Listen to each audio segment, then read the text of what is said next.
So the term PCOS or polycystic ovarian syndrome is so confusing to patients because they think if they have the diagnosis of PCOS, that means that they have ovarian cyst. And those are two completely different things. An ovarian cyst on an ultrasound is a little outpouching on the actual ovary itself that can cause pain, bloating, discomfort, and sometimes even bleeding irregularly. For the most part, simple ovarian cysts are pretty self-limiting and they typically resolve on their own over the course of about 6 to 8 weeks. And some people may be prone to developing ovarian cysts and may develop them pretty frequently, but that doesn't mean they have the diagnosis of PCOS or polycystic ovarian syndrome. That's a completely different disorder.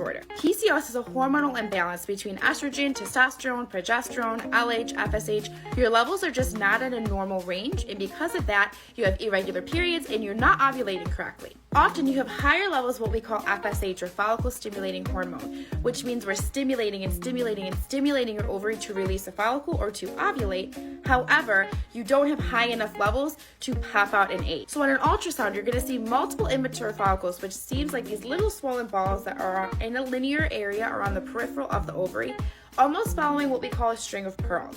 This is very different than a simple ovarian cyst. It often doesn't cause pain and discomfort, but you have other symptoms that are associated with PCOS. So if someone told you that you have a cyst, that does not mean that you have the diagnosis of PCOS. The more you know.